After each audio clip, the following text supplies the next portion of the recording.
بسم الله الرحمن الرحيم.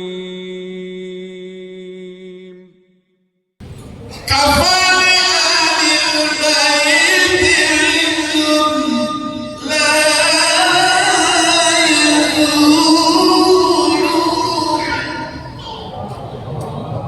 وسر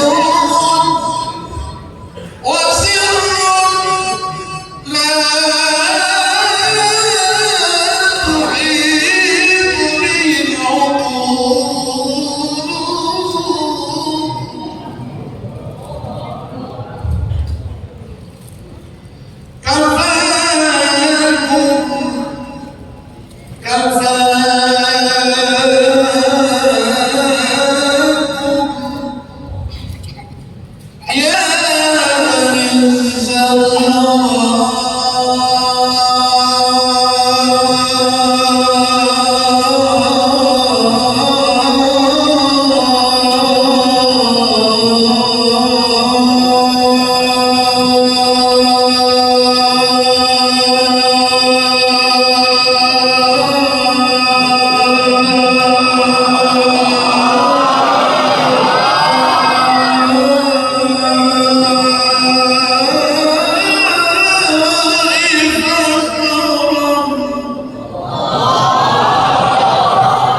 namanya Syekh Muhammad Al-Asari.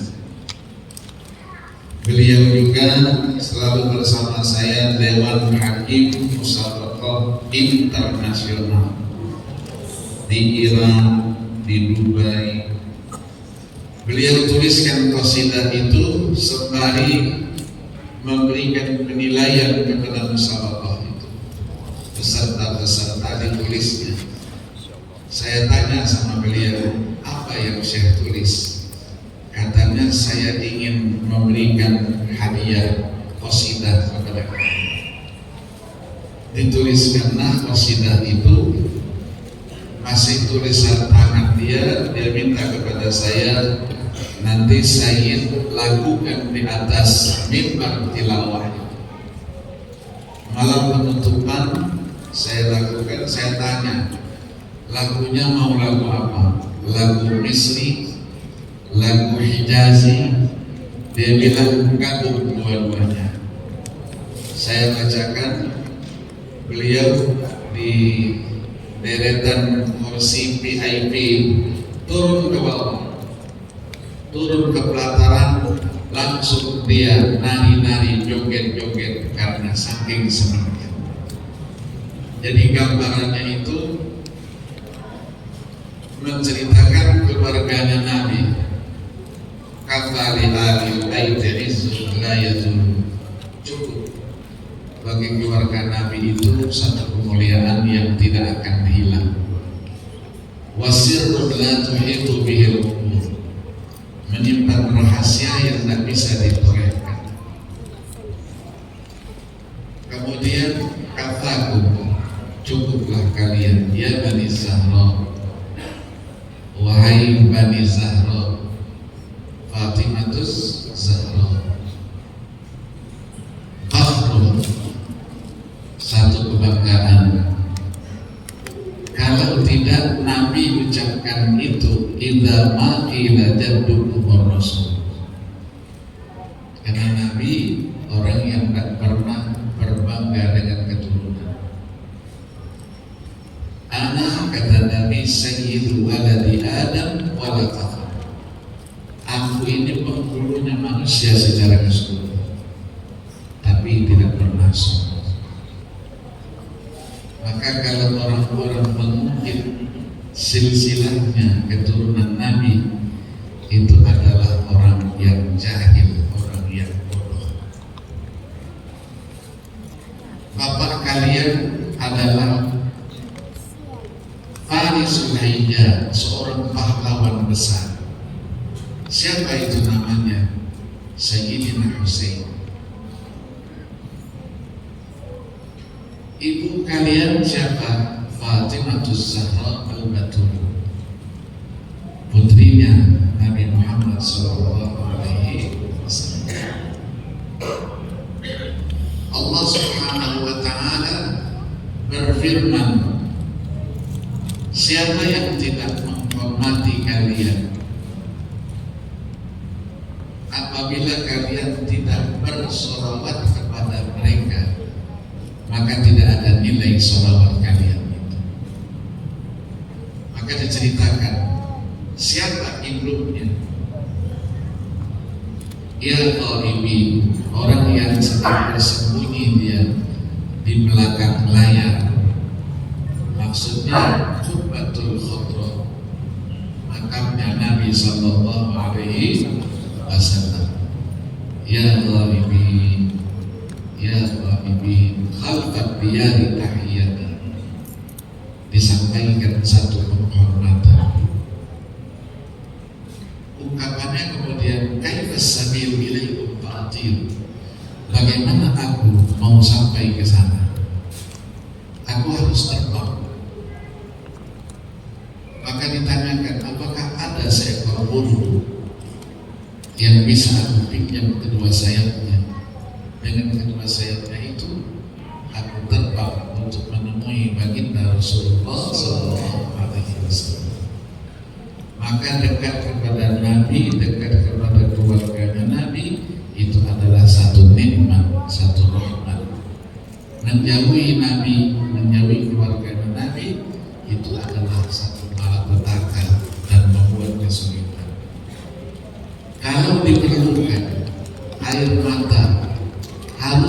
bercucuran. Wa idza kana yurja bid-dumu'i fi ridaikum, dalam rangka menemui Nabi Sallallahu Alaihi Wasallam, lajarul qulub, dipastikan air mataku akan bercucuran dan mataku tergenang dengan air mata itu semua. Itu ungkapan yang banyak lagi qasidah-qasidah yang ditulis, antara lain Sayyid Amin Mukti, seorang waliullah yang wafat 1983 di Mekah. Beliau sudah muslim, sudah selesai tugasnya di dunia ini, ngajar sudah selesai, apa-apa keilmuannya sudah selesai. Akhirnya beliau muslim, sudah tidak mau lagi bertemu dengan manusia. Yang ingin ditemui hanya dua, Allah Subhanahu wa Ta'ala dan Rasulullah Sallallahu Alaihi Wasallam. Maka ketika beliau kangen, beliau di Mekah, di pinggir Madinah itu, kalau dia kangen, dia langsung terbang dari Mekah ke Madinah Al-Munawwarah, langsung berdiri di makam di depan makamnya Nabi itu, sambil berpegangan, aku sudah kangen kepadamu wahai Rasulullah, maka aku tidak bisa lagi menahan kangenku, maka aku terbang dari Mekah ke Madinah Al-Munawwarah.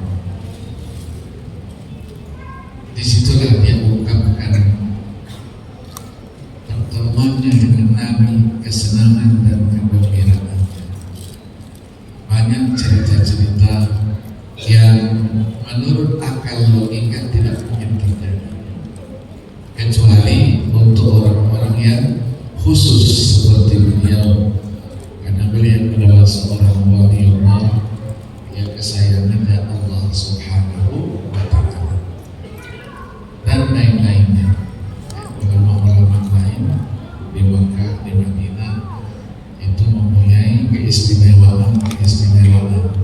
Ketika kita ziarah, kita tidak melihat Rasulullah, tapi ketika mereka ziarah, mereka berdialog dengan Rasulullah Sallallahu Alaihi Wasallam. Saya pernah menyaksikan ketika saya sekolah dulu, ada seorang khutub. Khutub ini pimpinannya wali sedunia yang bernama Al-Habib Abdul Qadir bin Ahmad bin Abdul Rahman As-Sakkar, yang meninggal 10 April 2005. Beliau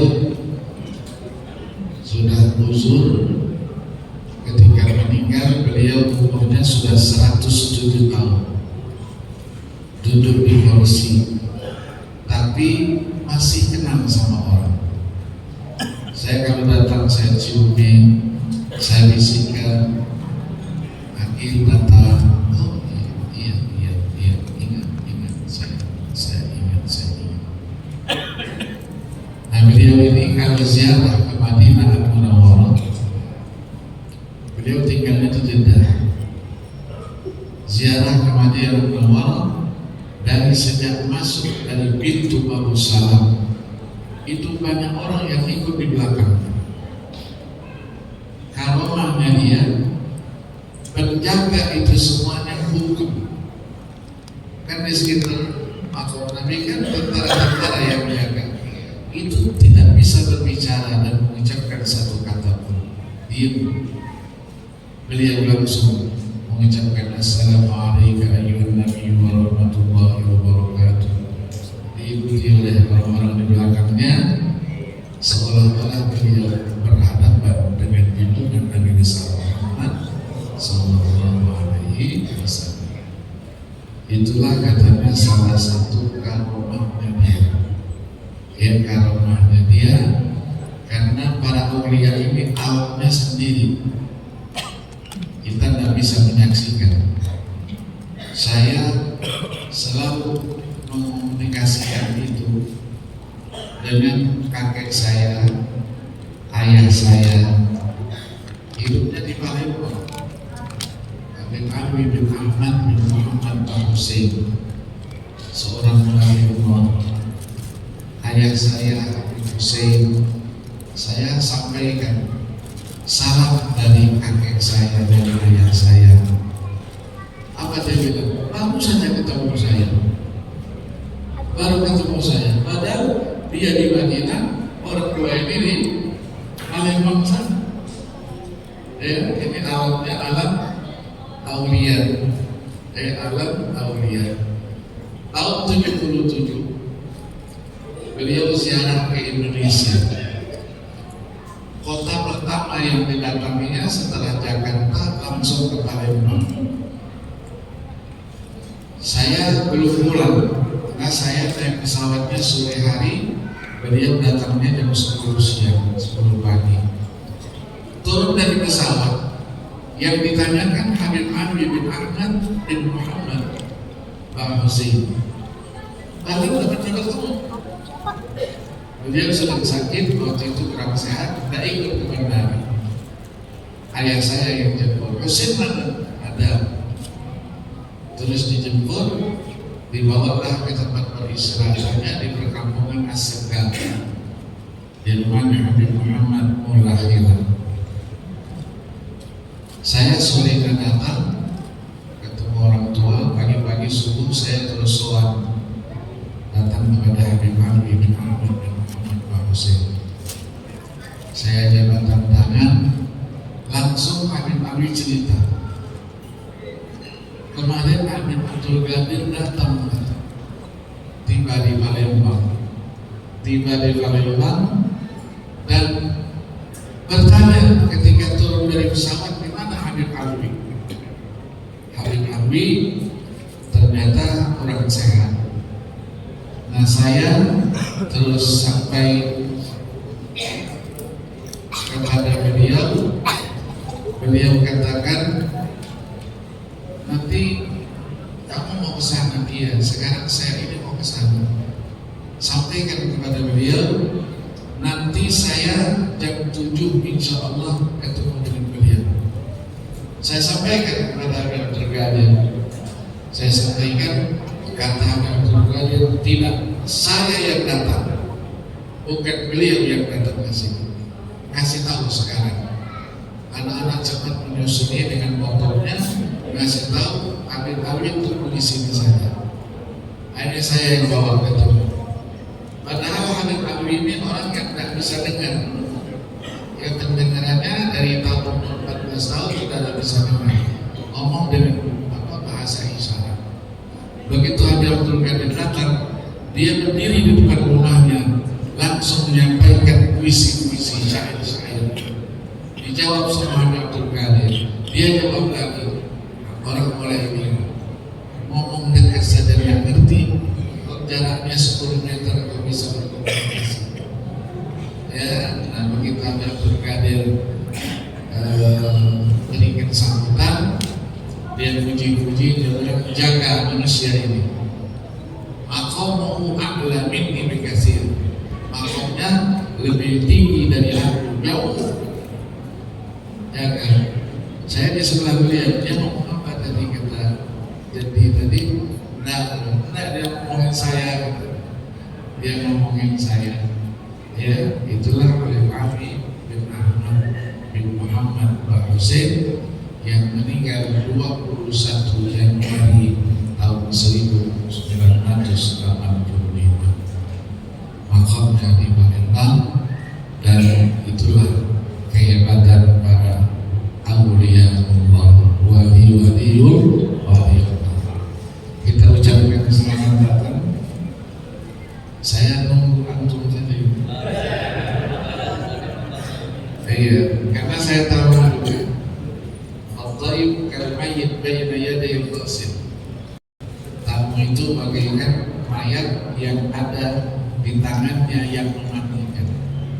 Mau dibalik, mau diapain, kita laksanakan perintah. Mari kita dengarkan ya nasihat, fatwa, tausiah dari Habib Hanif bin Abdurrahman Al-Attas. Mohon maaf atas segala kekurangannya. Terima kasih. Wassalamualaikum.